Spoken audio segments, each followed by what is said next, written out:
पति पत्नी के रिश्ते में गलतफहमी। मैं अंजलि हूँ और बड़ी जिंदा दिल, हंसमुख और मुहब्बत हूँ।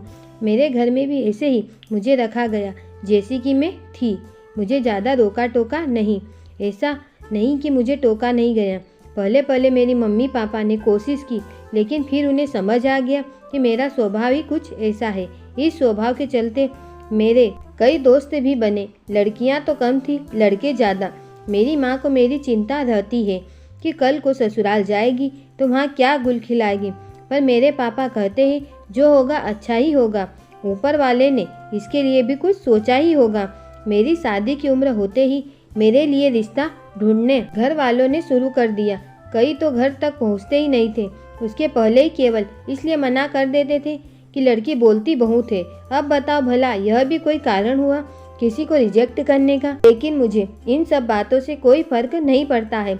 मैं अपनी लाइफ में खुश हूँ, बोले तो बिंदास। अब मैंने सुना कि एक लड़का घर तक पहुँच गया, मतलब वो देखने आने वाला है, रविवार को देखने आने वाले। और माँ ने मुझे पहले ही कढ़ाई के साथ बोल दिया है कि मैं अपनी हंसी और बातों पर कंट्रोल करके रखूँ। अब बात लड़के को भाग गई। अमित और उसके घर वाले मुझसे मिलने आए और फिर जैसा कि होता है चाय नाश्ता होने के बाद अमित और मुझे अकेले में बात करने को कहा गया। मैं कब से अपने आप को रोक के बैठी थी। इतना चुप तो मैं कभी नहीं रही। फिर क्या था, जैसे ही वो आए मैंने बोलना चालू। मैंने सब पूछ लिया जो मेरे मन में था। कितना कमाते हो, घूमने का शौक है कि नहीं। बीच में मुझे लगा कि कहीं यह मना ना कर दे, पर अमित को मेरी यह बात ही पसंद आई। घर वालों ने शादी करा दी। अमित बड़ी सिटी में रहते हैं, वहीं अच्छी जॉब है, इसलिए शादी के 1 महीने बाद मैं भी वहीं चली गई। अमित सुबह 8 बजे ऑफिस जाते थे तो 6 बजे वापस आते थे। ऑफिस के सारे उनके फ्रेंड एक दिन हमारे यहाँ खाने पर आए। शादी के बाद यह पहली बार था जब सब मिल रहे थे। उस समय तो मैंने बात नहीं की। जब घर में वो आए तो मैंने सबके साथ खूब गप्पे लड़ाए। अमित के बारे में पूछा। अमित मुझसे बोल रहे थे कि यह मुझसे ज़्यादा तो तुम्हारे दोस्त लग रहे हैं। फिर उनकी लाइफ में आया रवि। उसमें ही अमित का एक दोस्त था रवि। वो पहले ऑफिस में था, लेकिन अब वो मॉडलिंग का था। मैंने उसके साथ भी खूब बातें की। वो मुझसे खाना सीखना चाहता था। मैंने भी बोला आ जाओ, मैं तो पूरा दिन फ्री रहती हूँ, कभी भी आओ। अमित सुबह जब ऑफिस गए तब रवि अगले दिन सच में खाना सीखने आ गया। थोड़ा बहुत मैंने उसे सिखाया और शाम को वापस चला गया। अमित अपनी कैब भूल गया था। अब जब अमित ऑफिस से आए तब उन्होंने मुझसे पूछा कौन आया था, क्योंकि उनकी कैब दिखाई दे दी। मैंने बोला अमित कल खाना सीखने को बोल रहा था, आज आ गया, अभी तुम्हारे आने के पहले गया है। उनका चेहरा थोड़ा उतरा। वो बोले अच्छा इतना रुका तो मुझसे भी मिल ही लेता। मैंने उस समय उनकी बात पर इतना ध्यान नहीं दिया। अगले दिन जब वो ऑफिस से आए तो अमित घर पर ही था। अमित उनसे मिले, उनकी कुछ बातें हुई।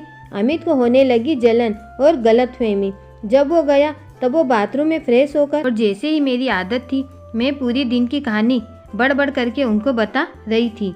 एकदम से वो मुझ पे जोर से चिल्लाए, बोले चुप भी रहा करो, इतना बकवास करती हो। ऑफिस से काम करके आता हूँ, तुम्हारी तरफ मजे नहीं करता घर पर। ऐसा गुस्सा मुझ पर कभी किसी ने नहीं किया था, मेरे पापा ने भी नहीं। मेरी आवाज़ बंद हो गई और आंसू शुरू हो गए। मुझे समझ नहीं आया कि उन्हें किस बात का इतना गुस्सा आया। हम दोनों में बात बंद हो गई।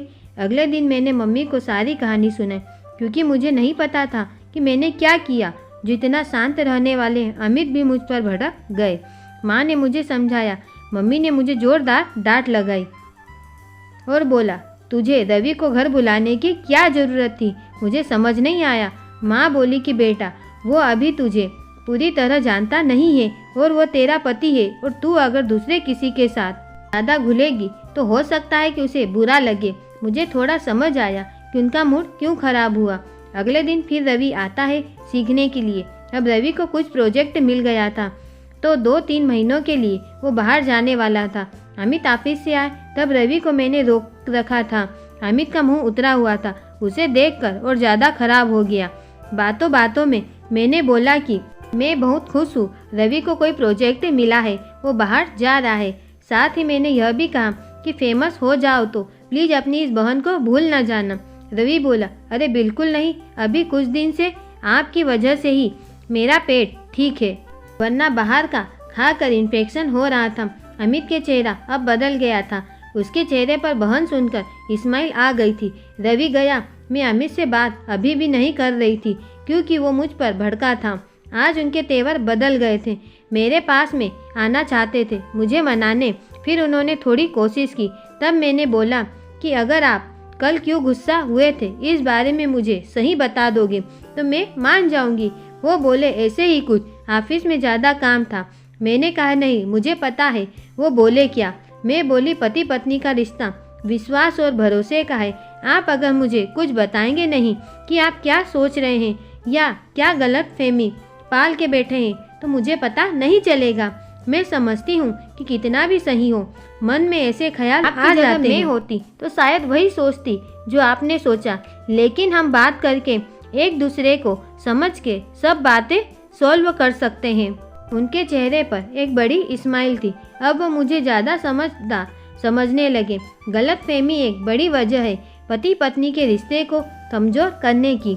बात करिए, बात की बिगड़ी बात फिर बन ना सकती है। अगर आपको हमारी कहानी पसंद आई हो तो प्लीज़ वीडियो को लाइक एंड चैनल को सब्सक्राइब जरूर करें। धन्यवाद।